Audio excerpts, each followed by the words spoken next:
Bonjour.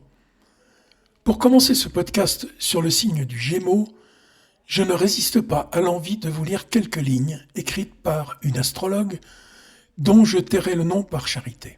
Je cite. Le temps de détourner les yeux et le Gémeaux n'est déjà plus là. C'est un agité qui désire toujours être ailleurs.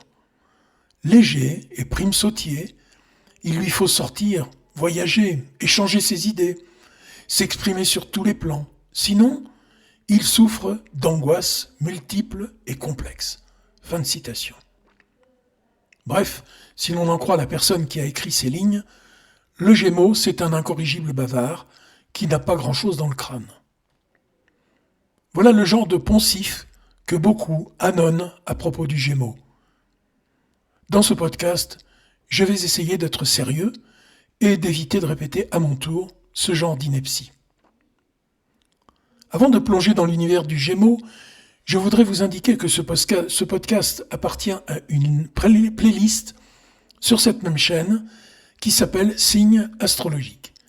Vous pourrez y trouver des podcasts ou des vidéos sur ce thème des signes du zodiaque.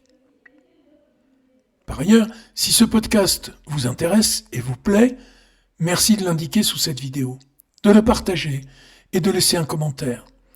Vous le savez, c'est important pour que ces podcasts et ces vidéos continuent à exister. Commençons par le commencement. Le Gémeaux est un signe d'air, yang et mutable.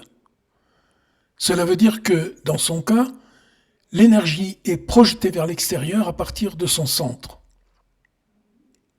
Signe d'air, il ne connaît pas de frontières, il est naturellement libre comme l'air. Comme avec le Gémeaux, nous allons parler de pensée, son champ d'action est illimité.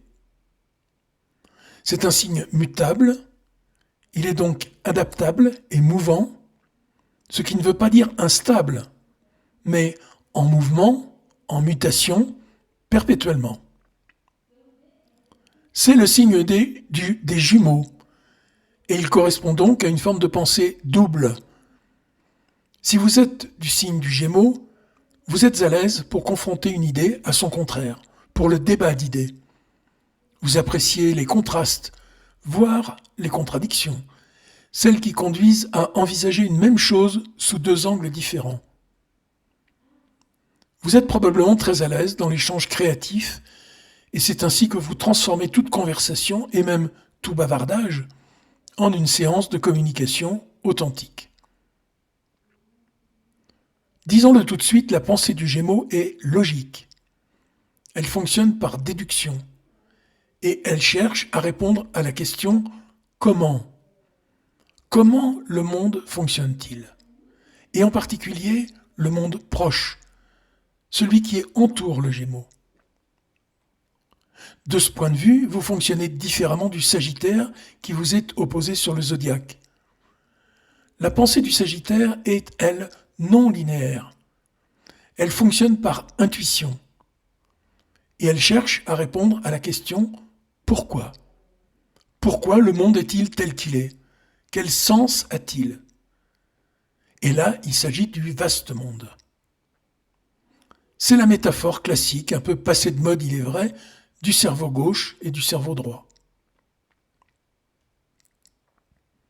La grande passion du Gémeaux, ce sont les mots. Ils sont à la base de votre pensée et donc de votre communication.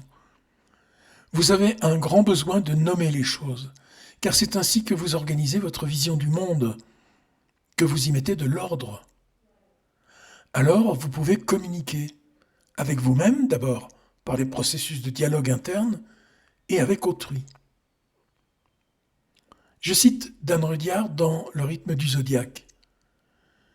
Le Gémeaux construit avec des mots, exactement comme les mains construisent avec de l'argile, des pierres et du bois. Mais il construit parce qu'il doit se développer personnellement à travers cette expérience, et que cette construction lui sert d'entraînement pour fonctionner comme personnalité autonome et stable. Fin de citation. Derrière toute cette mécanique intellectuelle qui vous permet donc de penser et de communiquer, vous êtes, en tant que Gémeaux, fondamentalement intéressés par la connaissance. Mais il ne s'agit pas obligatoirement de ce qu'on appelle communément le savoir. Ce sont souvent des opinions, des points de vue, des angles d'approche de la vérité. En général, le Gémeaux ne se sent pas réellement concerné par la vérité absolue.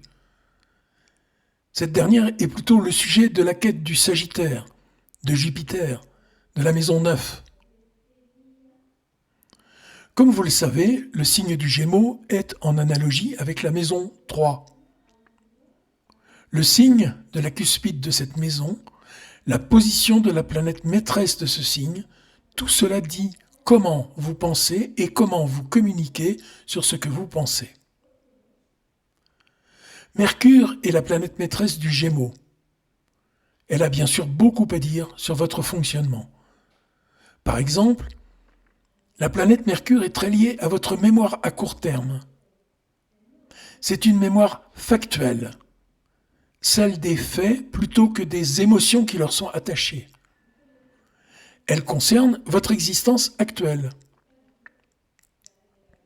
Et la position de Mercure dans votre thème, en signe et en maison, vous renseigne sur le contenu de cette mémoire.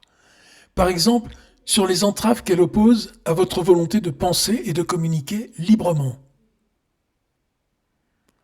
Votre mémoire à long terme, elle, relève de la planète Uranus, qui est l'octave supérieure de Mercure.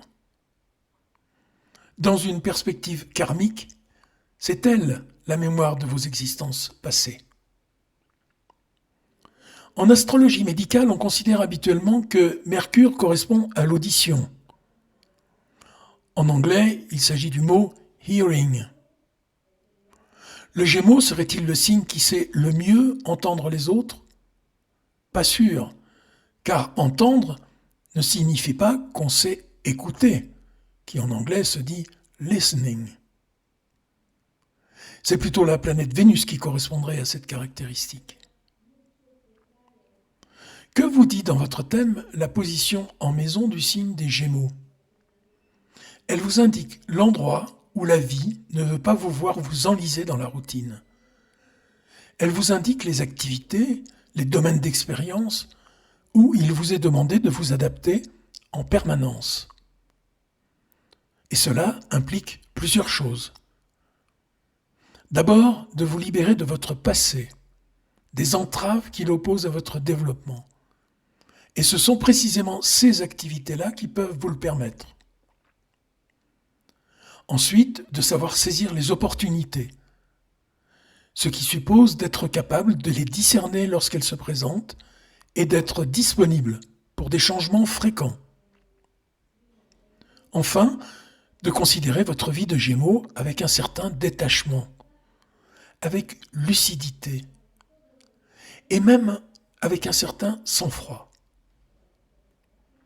Selon Bill Tierney, si vous avez, en tant que Gémeaux, quelque chose de remarquable à offrir au monde, vous devez absolument trouver le meilleur moyen de l'exprimer, d'exprimer vos pensées sur ce sujet.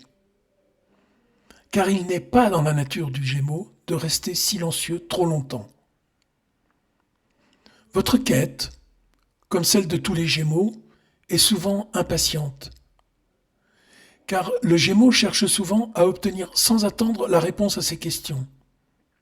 Et cette impatience peut devenir un obstacle sur son parcours. Pour éviter cet écueil, le Gémeaux est invité à accueillir ce que Dan Rudyard appelle le don de non-ingérence. De quoi s'agit-il ? Je le cite. « On n'obtient pas la sagesse d'une manière précipitée sous la seule direction du vouloir personnel. Car elle est un don, parce que le sage l'obtient comme un tout dont le caractère est vraiment organique, entre guillemets. Et il ajoute, ce n'est pas quelque chose que l'on peut bâtir par morceaux, après avoir activement érigé une armature et jeté à l'intérieur tous les matériaux que l'on a pu trouver. Cette capacité de détachement, le Gémeaux doit peu à peu l'apprendre et l'accueillir, elle aussi, comme un don. Et c'est alors qu'il peut offrir au monde le meilleur de lui-même, en communiquant tranquillement les conclusions auxquelles sa pensée est parvenue sereinement.